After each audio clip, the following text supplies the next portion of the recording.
الحمد لله نحمده ونستعينه ونستغفره ونؤمن به ونتوكل عليه ونعوذ بالله من شرور أنفسنا ومن سيئات أعمالنا من يهده الله فلا مضل له ومن يضلله فلا هادي له ونشهد أن لا إله إلا الله وحده لا شريك له ونشهد أن سيدنا ونبينا مولانا محمدا عبده ورسوله أما بعد فقد قال الله تعالى الحج أشهر معلومات فمن فرض فيهن الحج فلا رفث ولا فسوق ولا جدال في الحج صدق الله العلي العظيم وقال النبي صلى الله عليه وسلم يقول من حج لله فلم يرفث ولم يفسق رجع كيوم ولدته أمه أو كما قال عليه الصلاة والسلام. புகழ் அனைத்தும் அல்லாஹ் ஒருவனுக்கே, சாந்தியும் சமாதானமும் நபிகள் நாயகம் ஸல்லல்லாஹு அலைஹி வஸல்லம் அவர்கள் மீதும் அவர்களை பின்பற்றிய உத்தம சத்திய சஹாபாக்கள், தாபிஈன்கள், தபா தாபிஈன்கள், குறிப்பாக நம் எல்லோரின் மீதும் அல்லாஹுவின் சாந்தியும் சமாதானமும் என்றென்றும் நின்று நிலவட்டுமாக. அன்பான அல்லாஹுவின் நல்லடியார்களே, அன்பு சகோதரர்களே, இந்த உலகிலே வாழும் காலமெல்லாம் நிம்மதியோடு அல்லாஹுவை வணங்கி நல்லடியார்களோடு இருந்து பழகி மறுமையில் வெற்றியாளர்களுடைய கூட்டத்திலே அல்லாஹ் நம் எல்லோரையும் சேர்த்து அருள் புரிவானாக. உலகத்திலே, இந்த பூமியிலே முஸ்லிம்கள், ஈமான்தாரிகள், இஹ்லாஸானவர்கள், குறிப்பாக பலஸ்தீன் காசா பகுதியிலே இருக்கக்கூடிய நமது சகோதரர்கள் இன்னல்களுக்கும் சிரமங்களுக்கும் பல சோதனைகளுக்கும் பல அபாயகரமான கட்டங்களிலே இருந்து கொண்டிருக்கக்கூடிய அந்த மக்களை அல்லாஹ் பாதுகாப்பானாக. அவர்களை அழிக்க வேண்டும் என்று சூழ்ச்சி செய்து கொண்டிருக்கக்கூடிய அந்த யூத கூட்டங்களுக்கும் நசாரா கூட்டங்களுக்கும் அல்லாஹ் முழுமையான ஹிதாயத்தை தருவானாக. இல்லை என்று சொன்னால் அவர்களுக்கு பேரழிவையும் பேராபத்தையும் அல்லாஹ் ஏற்படுத்துவானாக. ஆமீன் யா ரப்பல் ஆலமீன். அன்பானவர்களே, அல்லாஹுவின் நல்லடியார்களே, இந்த ஜும்மாவிலே ஹஜ் ஒரு பாக்கியம் அப்படிங்கிற தலைப்பின் கீழ் ஹஜ் செய்வது என்பது அல்லாஹ் நமக்கு பாக்கியமாக கொடுக்கக்கூடிய ஒன்று என்கிற இந்த தலைப்பின் கீழ் சில விஷயங்களை சொல்வதற்கும் பரிமாறிக்கொள்வதற்கும் அல்லாஹ் வாய்ப்பு தந்திருக்கிறான். அல்லாஹுக்கே எல்லா புகழும். ஏன், துல்காதானுடைய மாதம் ஆரம்பித்து விட்டாலே ஹஜ்ஜினுடைய பயணங்கள் தொடர்ந்து கொண்டிருக்கின்றன. துல்ஹஜ்ஜினுடைய மாதம் வரையிலும் இந்த ஹஜ் செய்யக்கூடிய பல இடங்களிலிருந்து, பல ஊர்களிலிருந்து, பல தேசங்களிலிருந்து, பல கோடிகளிலிருந்து இந்த காபாவை நோக்கி வரக்கூடிய மக்கள் வர ஆரம்பித்து விடுவார்கள். ஆகையினால் இந்த துல்காதாவுடைய மாதத்திலே ஹஜ்ஜினுடைய விஷயங்களை சொல்வதற்கு உகந்ததாக இருக்கும் என்கிற நோக்கத்திலே ஹஜ் என்பது அல்லாஹ் தரக்கூடிய ஒரு பாக்கியம் என்கிற விஷயத்தில் ஹஜ்ஜை பற்றி பேசுவதும் ஒரு பாக்கியம், ஹஜ்ஜை பற்றி பேச கேட்பதும் ஒரு பாக்கியம், ஹஜ் செய்வது அதைவிட ஒரு பெரும் பாக்கியம். ஹஜ்ஜினுடைய விஷயங்களை நபி ஸல்லல்லாஹு அலைஹி வஸல்லம் அவர்கள் எப்படி வழிகாட்டி நமக்கு சென்றார்கள் என்கிற விஷயங்களை, அந்த போதனைகளை நமது மனதிலே நிலைநிறுத்துவதும் அதுவும் ஒரு பெரும் பாக்கியமாக இருந்து கொண்டிருக்கிறது. நபி ஸல்லல்லாஹு அலைஹி வஸல்லம் அவர்கள் ஹிஜ்ரி 9வது ஆண்டில் தான் அவர்கள் ஹஜ்ஜு செய்தார்கள். ஹிஜ்ரத் செய்து 9வது வருடத்திலே ஹஜ்ஜு செய்தார்கள். ஃபத்ஹே மக்கா என்பது ஹிஜ்ரி 8 நமக்கு கிடைத்தது, வெற்றி கொள்ளப்பட்டது. அந்த ஹிஜ்ரி 8 அதற்குரிய ஹஜ்ஜினுடைய வாய்ப்பு நமக்கு கிடைக்கவில்லை. ஹிஜ்ரி 9 தான் நபி ஸல்லல்லாஹு அலைஹி வஸல்லம் அவர்கள் ஹஜ்ஜு செய்கிறார்கள். அந்த ஹஜ்ஜில் தான் நீளமான ஒரு உரையை நிகழ்த்துகிறார்கள். ஹஜ்ஜத்துல் விதா என்று சொல்லக்கூடிய ஒரு பெரிய உரை. அப்போ நபி ஸல்லல்லாஹு அலைஹி வஸல்லம் அவர்கள் ஒரே ஒரு ஹஜ்ஜு என்று வைத்து கொண்டாலும் அவர்கள் சொன்ன அந்த விஷயங்கள் நமக்கு மிகவும் ஆழமாக உள்ளத்திலே பதிய வைத்த விஷயங்கள். அவைகளிலே ஒன்று, ஒரு மனிதன் ஹஜ்ஜு செய்ய வேண்டும் என்று சொன்னால் முதலாக என்ன செய்ய வேண்டும்? ஹஜ்ஜினுடைய பாக்கியம் ஒரு மனிதனுக்கு வேண்டும் என்று சொன்னால் ஆரம்பமாக அந்த மனிதன் என்ன செய்ய வேண்டும் என்றால் இஸ்திக்ஃபார் அதிகமாக செய்ய வேண்டும். பாவ மன்னிப்பு அல்லாஹ்விடத்தில் அதிகமாக கேட்க வேண்டும். இஸ்திக்ஃபார், பாவ மன்னிப்பு, பாவ மீழ்ச்சி என்பது அல்லாஹ்விடத்தில் அதிகமாக கேட்கும் பொழுது அல்லாஹ் அந்த மனிதனுக்கு ஹஜ்ஜினுடைய பாக்கியத்தை கொடுக்கிறான். யாருக்கு பாவ மன்னிப்பினுடைய நிலைமை என்பது ஏற்பட்டு விடுகிறதோ ஹஜ்ஜினுடைய பாக்கியங்கள் அவருக்கு கிடைத்து விடுகிறது. இஸ்திக்ஃபார் மூலமாக எப்படி ஹஜ்ஜினுடைய பாக்கியம் கிடைக்கும்? நபி ஸல்லல்லாஹு அலைஹி வஸல்லம் அவர்கள் சொன்னார்கள், எந்த ஒரு மனிதர் இஸ்திக்ஃபாரை அதிகமாக செய்கிறாரோ அவருக்கு நெருக்கடியிலிருந்து விடுதலை அவருக்கு கிடைக்கும். நெருக்கடியான விஷயத்தில் விடுதலை என்பது ஏற்படும். ஹஜ்ஜு செய்யணுங்கிற எண்ணம் இருக்குது, பொருளாதார கஷ்டம், ஒரு நெருக்கடி. ஹஜ்ஜு செய்யணுங்கிற எண்ணம் இருக்குது, குடும்ப சூழல். ஹஜ்ஜு செய்யணுங்கிற ஆர்வம் இருக்குது, பிஸ்னஸ், அந்த தொழில்.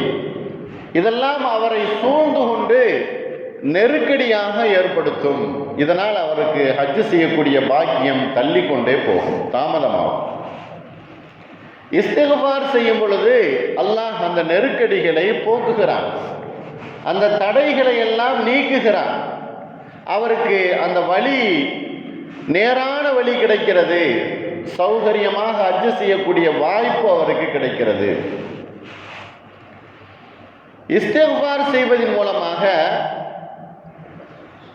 எதை அவருக்கு அல்லாஹ் தடையாக ஆக்கியிருக்கிறானோ, குறிப்பாக ஹஜ்ஜு செய்யணும் அப்படின்னு சொன்னால் பொருளாதாரத்தினுடைய விஷயம், பணம் காசு வேண்டும்.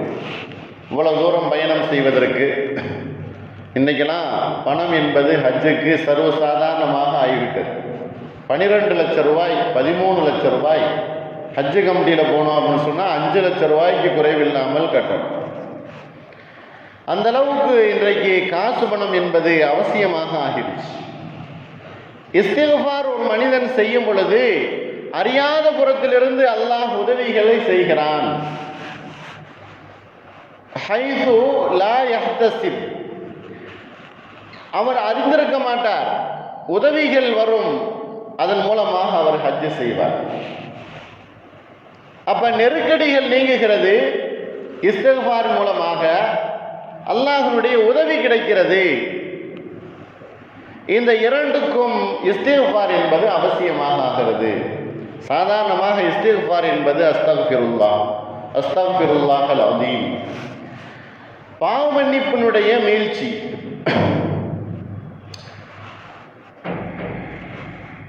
நபி ஸல்லல்லாஹு அலைஹி வஸல்லம் அவர்கள் கூறினார்கள், ஒரு மனிதனுக்கு ஹஜ்ஜினுடைய பாக்கியம் கிடைத்து விட்டது என்று சொன்னால், அவர் ஹஜ்ஜினுடைய மப்ரூர், பொருந்தி கொள்ளப்பட்ட ஹஜ் அவருக்கு கிடைச்சிருச்சு அப்படின்னு சொன்னா, அவருடைய பாக்கியம் உலகத்தில் எப்படி என்று சொன்னால், ரஜாக்க யௌமின் வலதத்துஹு உம்முஹு, அன்று பிறந்த பாலகனை போன்று பாவம் அறியாத, பாவம் செய்யாத குழந்தை எப்படி உலகத்தில் பிறக்குதோ அதுபோல ஹஜ்ஜினுடைய பாக்கியம் கிடைத்தவர் அவர் வீடு திரும்புகிறார், தாயகம் திரும்புகிறார், பாவம் அற்றவராக. எத்தனையோ பாவங்கள் செய்திருப்பார் அவருடைய வயசுல, ஹஜ்ஜுக்கு போயிட்டு வந்ததுனால எல்லா பாவங்களும் மன்னிக்கப்பட்டு போய்விடுகிறது. அன்று பிறந்த பாலகனை போன்று பாவமே செய்யாதவராக மாறிவிடுகிறார். நபி ஸல்லல்லாஹு அலைஹி வஸல்லம் அவர்கள் சொன்னார்கள், ரஜா கயோமின் வலதத்துஹு உம்முஹு.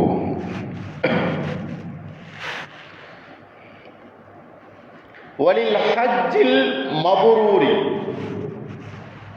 அல்லாஹ் ஏற்றுக்கொள்ளப்பட்ட ஒரு ஹஜ்ஜுக்கு கொடுக்கக்கூடிய உபகாரம் எது தெரியுமா? கூலி. மபரூரான ஹஜ், ஏற்றுக்கொள்ளப்பட்ட ஹஜ். இமாம்கள் இந்த மபரூரான ஹஜ்ஜுக்கு நிறைய விளக்கங்கள் சொல்லுவார்கள். மபரூரான ஹஜ் அப்படின்னு சொன்னா தவாஃப் செய்தல், அங்கே போய் சഈ செய்தல், அரஃபாவில் தங்குதல், இதெல்லாம் போக அங்கே போய் மபரூரான ஹஜ்ஜுக்குனுடைய தன்மை என்ன அப்படின்னு சொன்னால் பொறுமையாக இருக்குதல். திரும்பி வரும் வரையிலும் எவ்வளவு பெரிய கஷ்டம் ஏற்பட்டாலும் கோபம் கொள்ளாமல் பொறுமையை கையாளுதல், இதுதான் மபரூரினுடைய விளக்கம் சொல்கிறாங்க. ஒரு மனிதனுக்கு ஹஜ்ஜில் பொறுமை இருந்துச்சு அப்படின்னு சொன்னால் அந்த ஹஜ் மபரூரான ஹஜ் என்று சொன்னால், பலதரப்பட்ட மக்கள் அங்கே வருவாங்க, பல இனத்தவர்கள் அங்கே வருவாங்க. தொழுகையில் வித்தியாசங்கள் தெரியும், தவாஃபில் வித்தியாசங்கள் தெரியும். அங்கே ஹஜ்ருல் அஸ்வதுக்கெல்லாம் முத்தமிடக்கூடிய நேரத்தில் பெரிய நெருக்கடி, ஜம்சம் நீரினுடைய இடத்துல பெரிய நெருக்கடி, மகாம இப்ராஹிம் தொழுகக்கூடிய இடத்துல பெரிய கஷ்டம். இங்கேருந்து ஃப்ளைட்டில் ஏறி அங்கே போய் இறங்கி மறுபடியும் இங்கே வரும் வரைக்கும் எவ்வளவு சிரமங்கள், கஷ்டங்கள், இதெல்லாம் தாங்கி கொண்டு பொறுமையாக இருக்குதல், இதுதான் ஹஜ்ஜை மப்ரூர், ஏற்றுக்கொள்ளப்பட்ட ஹஜ். இன்னொரு விஷயத்தை சொல்லுவார்கள், ஹஜ்ஜை மப்ரூர் என்பதற்கு ஹெல்ப் பண்ணுதல், உதவி செய்தல். நம்மிடத்தில் இருக்கக்கூடிய பொருள்களை அடுத்தவர்களுக்கு கொடுத்து உதவி செய்தல். ஆகையினால தான் குறைந்த பணம் எடுத்துக்கொண்டு செல்வதை விட அதிகமான பணங்களை எடுத்துக்கொண்டு செல்லுதல், அடுத்தவர்களுடைய தேவைகளை முன்னிறுத்தி அவர்களுக்கு உதவி செய்தல் ஹஜ்ஜில், இதுவும் ஹஜ் மப்ரூர் என்பதாக சொல்லப்படுகிறது. ஹஜ் மப்ரூர் அப்படின்னு சொன்னால், நான் தவாஃப் செஞ்சுட்டேன், நான் 20 தவாஃப் செஞ்சுட்டேன், நான் உம்ரா செஞ்சுட்டேன், நிறைய உம்ரா செஞ்சுட்டேன், சஈ செஞ்சுட்டேன், அப்படிங்கிறது ஹஜ் மப்ரூர் அல்ல. ஹஜ் மப்ரூர் என்பது இந்த தன்மைகளை கொண்டது. கோபப்படக்கூடாது, பொறுமையாக இருக்கணும், அடுத்தவர்களுக்கு உதவிகள் செய்யணும், யாருடைய மனசும் புண்படாமல் நடந்து கொள்ள வேண்டும். இதுவும் ஹஜ் மப்ரூரினுடைய ஒரு அடிப்படையில் உள்ளது. யாருடைய மனசையும் புண்படுத்தி விடக்கூடாது, அவர்களுடைய கஷ்டத்தை, அவர்களுடைய கஷ்டத்துக்கு நம்ம ஆளாகிவிடக்கூடாது. இன்னும் அதனுடைய ஷர்த்துகளில் எழுதுகிறார்கள், யாரை பார்த்தாலும் நீங்கள் சலாம் சொல்லுங்கள் என்பது. ஹஜ்ஜில் யாரை பார்த்தாலும் சலாம் சொல்லுதல். ஹஜ் என்பது ஒரு சொர்க்கத்தினுடைய நிலைமை போல. அல்லாஹ் குர்ஆன்ல சொல்லுகிறான் அல்லவா, சொர்க்கத்தினுடைய சத்தங்கள் என்னவாக இருக்கும்? சலாம் சலாம் சலாம் என்பதாகத்தான் இருக்கும். அதுபோல காபாவிலே ஹஜ் செய்யும் போது சலாம் சொல்லுங்கள். பக்கத்தில் இருக்கக்கூடியவருக்கு பாஷை தேவையில்லை சலாம் சொல்வதற்கு. அவர் எந்த பாஷை, எந்த நாட்டுக்காரர் என்பதும் தேவையில்லை. சலாம் சொல்லுங்கள், முசாஃபஹா செய்யுங்கள். ஹஜ்ஜினுடைய மப்ரூர்.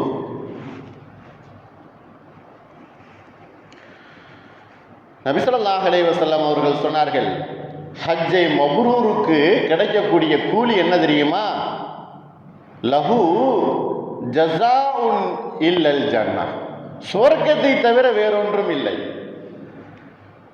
இந்த மாதிரி ஒரு மனிதர் ஹஜ் மப்ரூரான முறையில் அவர் வீடு திரும்புகிறார் என்று சொன்னால் அவருக்கு சொர்க்கம் தான் அவருடைய கூலி. நபி ஸல்லல்லாஹு அலைஹி வஸல்லம் அவர்கள் சொன்னார்கள். இஸ்திக்ஃபார் செய்வது. இரண்டாவது, ஹஜ் செய்யணும் அப்படின்னு நமக்கு ஒரு எண்ணம் வந்துருச்சு அப்படின்னு சொன்னால் காலையில் ஒரு தடவை மாலையில் ஒரு தடவை தல்பியா சொல்லுவது. லப்பைக் அல்லாஹும்ம லப்பைக் அப்படின்னு காலையில் ஒரு தடவை மாலையில். ஹஜ்ஜில் மட்டும்தான் தல்பியா, வேற எங்கேயும் தல்பியா கிடையாது. இருந்தாலும் நமது எண்ணத்தை நிய்யத்தை கபூல் செய்யும் வண்ணமாக நமக்கு ஹஜ்ஜினுடைய பாக்கியம் வேண்டும் என்று சொன்னால் காலையில் ஒரு தடவை மாலையில் ஒரு தடவை இந்த தல்பியாவை சொல்லிக் கொண்டிருப்பது. ஹஜ்ஜினுடைய பாக்கியம் நமக்கு கிடைக்கணும் அப்படின்னு சொன்னால் முதல் தடவை இஸ்திக்ஃபார் செய்வது, இரண்டாவது தல்பியா சொல்வது. தினந்தோறும் காலையில் ஒரு விடுத்தம், மாலையில் ஒரு விடுத்தம். தல்பியாவின் மூலமாக என்ன நன்மைகள் ஏற்படுகிறது? ஹஜ்ஜில் இன்றைக்கு ஹாஜிகள் இஹ்ராம் கட்டியவுடன் தல்பியா சொல்ல ஆரம்பித்து விடுவார்கள். அப்படி தல்பியா சொல்லும் பொழுது அவரை சுற்றி இருக்கக்கூடிய அனைத்து பொருள்களும் தல்பியா சொல்கிறது. மரம், செடி, கொடி, மனிதர்கள், பொருள்கள் எல்லாமே தல்பியா சொல்கிறது. அவருக்காக வேண்டி எல்லா பொருள்களும் எல்லா மலக்குகளும் சுற்றி இருக்கக்கூடிய அனைத்து மலக்குகளும் அவருக்காக வேண்டி இஸ்திக்ஃபாரும் பாவ மன்னிப்பும் தேடுகிறது. இது திருமதி இமாம் பதிவு செய்திருக்கிறார். இந்த ஹதீஸை 758 நம்பர் ஹதீஸில் இந்த ஹதீஸை பதிவு செய்திருக்கிறாங்க. தல்பியா சொல்லக்கூடிய மனிதரை சுற்றிலும் அனைத்தும் தல்பியா சொல்லுகிறது. நபி ஸல்லல்லாஹு அலைஹி வஸல்லம் அவர்கள் சொன்னதாக ஹஜ்ருல் அஸ்வத் கல், இது சுவர்க்கத்தினுடைய கல். இந்த கல்லுடைய சிறப்பை பற்றி சொல்லும் பொழுது நிறைய சிறப்புகள் இருக்கிறது. ஒரு சில சிறப்புகள் மட்டும். எந்த ஒரு மனிதர் ஹஜ்ருல் அஸ்வத் கல்லை முத்தமிட்டு விடுகிறாரோ அந்த கல் நாளை கியாமத் நாளில் அவருக்கு சிபாரிசு செய்கிறது. 2 கண்கள் கொடுக்கப்படுகிறது, நாவு கொடுக்கப்படுகிறது. அந்த கண்ணை கொண்டும் அந்த நாவை கொண்டும் அது என்ன செய்ய வேண்டுமோ பார்க்கிறது, அது பேசுகிறது. யஷ்ஹது அலா மன் இஸ்தலமஹு பிஹக்கின். நபி ஸல்லல்லாஹு அலைஹி வஸல்லம் அவர்கள் கூறினார்கள், எந்த ஒரு மனிதர் அந்த ஹஜ்ருல் அஸ்வத் கல்லை முத்தமிட்டுட்டாரோ அவருக்கு அந்த கல் மறுமையில சாட்சி சொல்லுகிறது. அந்த கல்லுக்கு 2 கண்கள் கொடுக்கப்படுகிறது. யாரெல்லாம் தன்னை முத்தமிட்டார்கள் என்பதை பார்த்து பேசி அது சாட்சி சொல்லுகிறது. நபி ஸல்லல்லாஹு அலைஹி வஸல்லம் அவர்கள் சொன்னார்கள். இந்த ஹதீஸையும் திருமதி இமாம் அவர்கள் பதிவு செய்திருக்கிறாங்க. தலைமுடி இருக்குதல் ஹஜ்ஜில், ஹஜ்ஜினுடைய பாக்கியம் என்பது அல்லாஹ் நமக்கு கொடுத்து விட்டான் என்று சொன்னால் அதை விட உலகத்தில் பாக்கியம் பெற்றவர்கள் எந்த ஒரு பாக்கியமும் பெரிது கிடையாது. எல்லா பாக்கியமும் அதை விட குறைவானது தான். எதெல்லாம் நமக்கு பாக்கியம் என்பதாக கருதுகிறோம், பெரிய வசதி வாய்ப்புகளோடு இருக்கணும், பதவியோடு இருக்கணும், பெரிய அரசியல் சாம்ராஜ்யத்தோடு இருக்கணும், கார் பங்களாவோடு இருக்கணும், பெரிய பெரிய இடத்திற்கு நாம் பயணங்கள் செய்யணும், உலகம் பூராம் சுற்றணும், நமக்கு பாக்கியம் என்பதாக நாம் கருதுகிறோம். ஆனால் ஹஜ்ஜினுடைய பாக்கியத்தை விட அனைத்துமே கீழே உள்ளதுதான். அதுதான் உயர்வானது. கடைசியாக தலைமுடியை ஹாஜிகள் எடுப்பார்கள். நபி ஸல்லல்லாஹு அலைஹி வஸல்லம் அவர்கள் சொன்னார்கள், எந்த ஒரு மனிதர் கடைசியாக தலைமுடியை எடுத்து விடுகிறாரோ அவருக்கு நபி ஸல்லல்லாஹு அலைஹி வஸல்லம் அவர்கள் சொன்னார்கள், பாவ மன்னிப்பு என்பது அவருக்கு கட்டாயமாக ஆகிவிடுகிறது.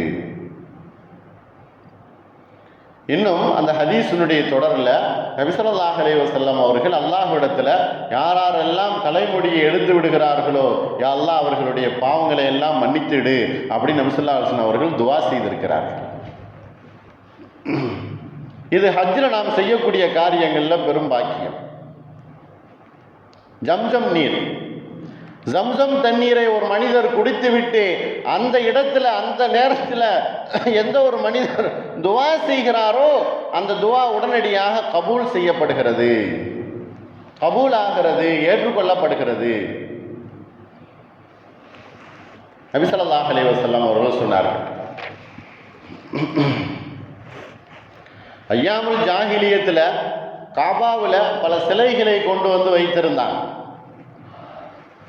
பல உருவச் சிலைகள், உருவ வழிபாடுகள் அங்கு நடந்து கொண்டிருந்தது.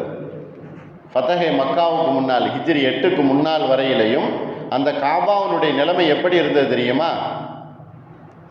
நிர்வாணமாக தவாப் செய்யக்கூடியவர்களை ஏற்படுத்துவார்கள். குர்பானி கொடுத்ததற்கு பின்னால் அந்த இரத்தத்தை அந்த காபாவுடைய சுவத்திலே வந்து தடவி விடுவார்கள். எஹ்ராம் கட்டியதற்கு பின்னால் வீட்டினுடைய பின்வாசல் வழியாக வீட்டிற்குள் வருவார்கள். ஹஜ்ஜையும் உம்ராவையும் சேர்த்து செய்யக்கூடாது என்பதாகவும் சொல்லுவார்கள். ஹஜ்ஜுக்காக வேண்டி உணவு கொண்டு போவதே ஹராம் என்பதாகவும் சொன்னார்கள். ஹஜ் என்பது அது ஹஜ் அல்ல, அது வியாபாரம் என்பதாகவும் சொன்னார்கள். ஹஜ் செய்துட்டு குடும்ப பெருமைகளை உட்கார்ந்து அரபாவிலே பேச ஆரம்பிப்பார்கள். இதையெல்லாம் முறியடித்து நபி ஸல்லல்லாஹு அலைஹி வஸல்லம் அவர்கள் இதெல்லாம் கூடாது என்பதாக தூய்மையான ஹஜ்ஜை நமக்கு கற்றுத்தந்தார்கள். அந்த ஹஜ்ஜினுடைய பாக்கியம்தான் நமக்கு பெரும் பாக்கியமாக இருந்து கொண்டிருக்கிறது. ஒரு மனிதர் ஹஜ்ஜினுடைய பாக்கியம் கிடைத்து, என்ன பாக்கியம்னா என்ன, வசதி வாய்ப்புகள் கிடைத்து அந்த மனிதர் ஹஜ்ஜுக்கு போகாமல் இருந்து விட்டார் என்று சொன்னால் அவரையும் நபி ஸல்லல்லாஹு அலைஹி வஸல்லம் அவர்கள் எச்சரிக்கை செய்தார்கள். மலக்க ஜாதன் வராஹிலத்தன் தபுலுஹு இலா பைத்தில்லாஹில் ஹராமி ஃபலம் யஹுஜ்ஜு. ஒரு மனிதர் எல்லா வசதி வாய்ப்புகளும் கிடைத்து அவர் ஹஜ்ஜுக்கு போகவில்லை என்று சொன்னால் அவர் யூதனாகவோ நசாரண்யவாவோ மௌத்தாகட்டும், யூதராகவோ அல்லது கிறிஸ்துவராகவோ மௌத்தாகட்டும் என்பதாக சொன்னார்.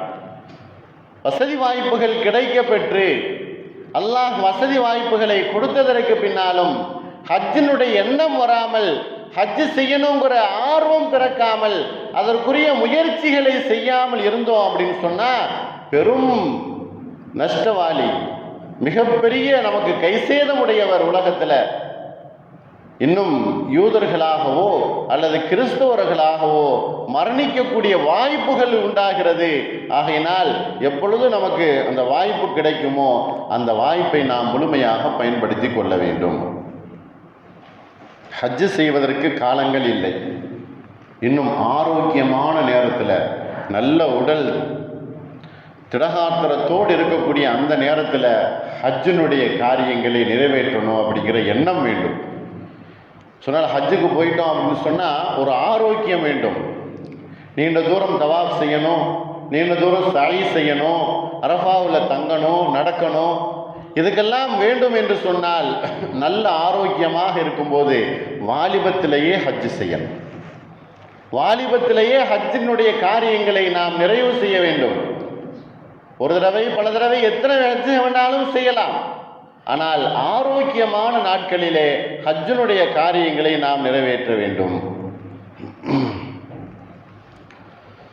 வசதி வாய்ப்புகள் வந்ததற்கு பின்னால் உடனடியாக ஹஜ்ஜு செய்யணும், தாமதிக்கக்கூடாது. தாமதம் என்பது இமாம்களிடத்தில் இமாம் ஷாஃபி ரஹ்மத்துல்லாஹி அலைஹி அவர்களை தவிர மற்ற 3 இமாம்களிடத்திலையும் இந்த ஷருத்து இருக்குது. என்ன அப்படின்னு சொன்னால், வசதி வாய்ப்பு வந்த உடனேயே ஃபௌரன் உடனேயே அவர்கள் ஹஜ்ஜு செய்யணும். அதை தவறு விட்டுவிட்டால் நபி ஸல்லல்லாஹு அலைஹி வஸல்லம் அவர்கள் எச்சரிக்கை செய்தார்களே, அந்த எச்சரிக்கைக்கு அவர்கள் ஆளாகி விடுவார்கள் என்பதாக சொன்னார். ஹஜ்ஜு செய்வதற்கு பணமோ உடல் வசதி வாய்ப்புகளோ இதெல்லாம் அடுத்தபட்சம். ஆனால் அல்லாஹ்வுடைய அருள் மிக மிக அவசியமானது. அல்லாஹ்வுடைய அருள் வேண்டும். அல்லாஹ் நமக்கு கொடுத்திருக்கக்கூடிய வசதி வாய்ப்புகளில் அருள் இருப்பதை கொண்டுதான் நாம் ஹஜ்ஜு செய்ய முடியுமே தவிர நமக்கு இருக்கக்கூடிய வசதி வாய்ப்புகளை கொண்டு மட்டும் நாம் ஹஜ்ஜு செய்து விட முடியாது. ஹஜ்ஜுக்கு வந்தவர்களிலே கணக்கெடுக்கக்கூடிய சதவிகிதத்தினுடைய அடிப்படையிலே பார்க்கும் பொழுது 25% செல்வந்தர்கள், பணக்காரர்கள், 75% ஏழைகள். ஹஜ்ஜுக்கு வரக்கூடியவர்கள் சேமிக்கிறார்கள். அல்லாஹ்வுடைய அருள் அவர்களுக்கு இருக்கிறது. ஹஜ்ஜினுடைய பாக்கியம் அவர்களுக்கு கிடைக்கிறது. ஒரு 5 விஷயங்கள் மட்டும் சுருக்கமாக நமது வாழ்க்கையிலே அதை பேணி நடந்து விட்டோம் என்று சொன்னால் அல்லாஹ் நமக்கும் அதனுடைய ஹஜ்ஜினுடைய பாக்கியத்தை கொடுப்பான். நான் சொன்னது போல ஆரம்பத்தில் முதல் விஷயம் காலை மாலை ஒரு தடவை தல்பியா சொல்லுவது. அல்லாஹ் பெரும் பாக்கியத்தை நமக்கு தரணும், ஹஜ்ஜினுடைய பாக்கியம் அப்படின்னு சொன்னால் நாம் இதை காலையில் ஒரு தடவை எழுந்திருத்தவுடன், மாலையிலே சூரியன் மறைவதற்கு முன்னால் ஒரு தடவை லப்பைக் என்கிற அந்த தல்பியாவை நாம் ஒரு தடவை தினந்தோறும் ஓதிக்கொண்டு வருதல். இரண்டாவது, அல்லாஹ் குர்ஆனில் ஒரு சூரா இருக்குது, சூரத்து அல் ஹஜ் அப்படிங்கிற சூரா. ஹஜ் சூரா என்பது குர்ஆனில் இருக்குது. அந்த சூறாவை அதிகமாக ஓதி வருதல் ஹஜ்ஜினுடைய பாக்கியம் கிடைப்பதற்கு. சூரத்து ஹஜ் என்று சொல்லக்கூடிய அந்த ஹஜ்ஜினுடைய சூரா, அந்த சூறாவுக்கு பேரே ஹஜ், அந்த சூறாவுக்கு பேரே ஹஜ் என்பதாக இருக்குது. அந்த சூறாவை நாம் அதிகமாக ஓதி வருதல் ஹஜ்ஜினுடைய பெரும் பாக்கியம் நமக்கு கிடைக்கும். இரண்டாவது. மூன்றாவது, அல்லாஹ் ஹஜ்ஜினுடைய பாக்கியத்தை எனக்கு கொடு என்பதாக அல்லாஹ்விடத்தில் துவா செய்தல். துவா செய்தல், இந்த துவா இருக்குது, அல்லாஹ் ஹஜ்ஜினுடைய பாக்கியத்தை கேட்கக்கூடிய அந்த துவாவை ஒருபோதும் அல்லாஹ் மறுப்பதில்லை, வெறுங்கையாக திருப்பி அனுப்புவதில்லை. ஹஜ்ஜினுடைய பாக்கியம் ஒரு மனிதனுக்கு உலகத்திலே கொடுக்கணும் என்பதற்கு அந்த அடியான் துவா செய்கிறான் அப்படின்னு சொன்னா அந்த துவாவை அல்லாஹ் கபூல் செய்கிறான். மூன்றாவது துவா. நான்காவது, நபி ஸல்லல்லாஹு அலைஹி வஸல்லம் அவர்கள் மீது ஸலவாத் ஓதுதல், ஸலவாத்து சொல்லுதல். நபி அவர்கள் மீது அதிகமாக ஸலவாத் ஓதுதல் என்பது இருக்குது, இது ஹஜ்ஜினுடைய பாக்கியத்தை நமக்கு தரும், நமக்கு கொடுக்கும். கல்வி அதிகமாக, அதாவது காலையிலும் மாலையிலும் சொல்லுதல். இரண்டாவது, ஹஜ்ஜினுடைய சூறாவை அதிகமாக ஓதுதல். மூன்றாவது, அல்லாஹ்விடத்தில் ஹஜ்ஜினுடைய பாக்கியத்தை வேண்டி துவா செய்தல். நாலாவது, நபி ஸல்லல்லாஹு அலைஹி வஸல்லம் அவர்கள் மீது ஸலவாத்து சொல்லுதல். இதுவும் ஹஜ்ஜினுடைய பாக்கியத்தை நாம் அதிகமாக நமக்கு ஏற்படுத்தி தரும். ஐந்தாவது ஒரு விஷயம், அதுதான் ஒரு சேமிப்பு, ஒரு சிறு சேமிப்பு. ஒரு சிறிய சேமிப்பை நாம் சேமித்து கொண்டே வருதல். இந்த சேமிப்பு தான் அல்லாஹ்விடத்தில் நாம் நிறைய ஹாஜிகளுடைய அந்த கார்குசாரியிலே நம்ம கேட்குறோம். அவர்கள் சொல்லுகிறார்கள், அல்லாஹ்விடத்தில் நான் 2 தான் செஞ்சேன்.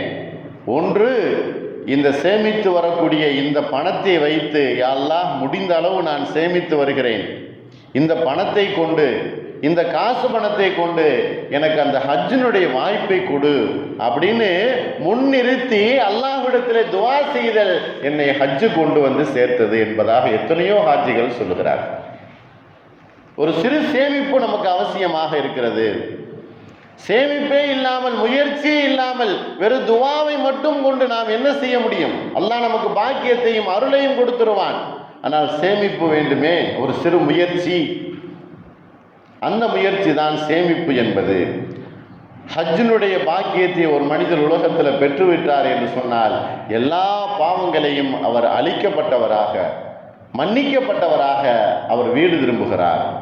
அப்படிப்பட்ட ஒரு ஹஜ்ஜினுடைய பாக்கியம்தான் உலகத்தில் பெரும் பாக்கியமாக இருந்து கொண்டிருக்கிறது.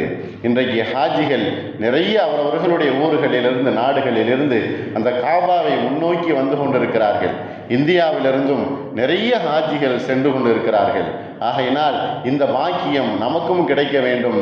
ஹஜ்ஜுக்காக வேண்டி செல்லக்கூடிய அந்த ஹாஜிகளுடைய அந்த சிரமங்களை எல்லாம் போக்கி, அந்த கஷ்டங்களை எல்லாம் போக்கி, அவர்களுக்கும் ஹஜ்ஜை மபரூரான மக்பூலான ஹஜ்ஜை அல்லாஹ் அவர்களுக்கும் தர வேண்டும் என்பதாக துவா செய்தவர்களாக, இந்த பாக்கியம் நமக்கும் வேண்டும் என்பதை அல்லாஹ்விடத்தில் நாம் கேட்டவர்களாக, இந்த வருடத்தில் நமக்கு அந்த வாய்ப்பு கிடைக்காவிட்டாலும் இன்ஷா அல்லாஹ் வரக்கூடிய வருடங்களில் அதனுடைய வாய்ப்பை அல்லாஹ் எனக்கு கொடு என்பதாக துவா செய்யக்கூடிய நன்மக்களாகவும் அதற்குரிய வாய்ப்பையும் வல்ல ரஹ்மான் எல்லோருக்கும் தந்தல் புரிவானாக.